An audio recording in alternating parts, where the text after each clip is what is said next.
ಇವಾಗ ತುಂಬ ಸೆಕೆ ಅಲ್ವಾ? ಈ ಸೆಕೆಗೆ ನಮ್ಮ ರೂಮೆಲ್ಲ ಕೂಲ್ ಆಗಿರಲು ಒಂದು ಸಿಂಪಲ್ ಟಿಪ್ಪನ್ನು ಹೇಳಿಕೊಡ್ತೀನಿ ನೋಡಿ. ಒಂದು ಸಾರಿ ಇದನ್ನು ಟ್ರೈ ಮಾಡಿ ನೋಡಿ. ನಮ್ಮೆಲ್ಲರ ಮನೆಯಲ್ಲಿ ಇರುತ್ತೆ ನೋಡಿ ಈ ಥರ ಗೆರಟೆ, ತೆಂಗಿನಕಾಯಿ ತುರಿದು ನಾವು ಬಿಸಾಡುವಂಥ ಗೆರಟೆ ಇರುತ್ತೆ ನೋಡಿ. ಒಂದು ಪ್ಲಾಸ್ಟಿಕ್ ಡಬ್ಬ ತಗೊಳ್ಳಿ. ಈ ಡಬ್ಬದೊಳಗಡೆ 2 ಗೆರಟೆಯನ್ನು ಇಟ್ಕೊಳ್ಳಿ. ದೊಡ್ಡ ಡಬ್ಬ ಆದರೆ ಸಪ್ರೇಟಾಗಿ ಇಟ್ಕೊಳ್ಳಿ.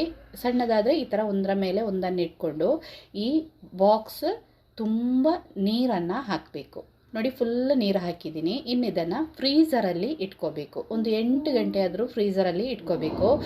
ಫುಲ್ ಐಸ್ ಆಗಬೇಕು.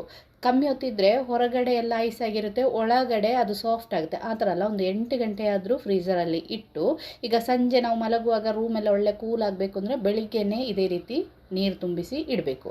ಸಂಜೆ ಆಗುವಾಗ ನೋಡಿ ಈ ರೀತಿ ಫುಲ್ ಐಸ್ ಆಗಿರುತ್ತೆ. ಇನ್ನೇನು ಮಾಡಬೇಕಂದ್ರೆ ನಾವು ಮಲಗುವ ರೂಮಿನ ಬೆಡ್ ಹತ್ರ ಫ್ಯಾನ್ ಕೆಳಗಡೆ ಒಂದು ಬಕೆಟಲ್ಲಿ ಒಂದು 3/4 ಬಕೆಟಷ್ಟು ನೀರನ್ನು ಇಟ್ಕೊಂಡು ಈ ಐಸ್ ಆಗಿರುವಂತಹ ಈ ಗೆರಟೆ ಬಾಕ್ಸ್ ಇದೆಯಲ್ಲ ಇದು ಸಮೇತ ಈ ಬಕೆಟಿಗೆ ನೀರಿಗೆ ಹಾಕಿ ಬಿಡಬೇಕು.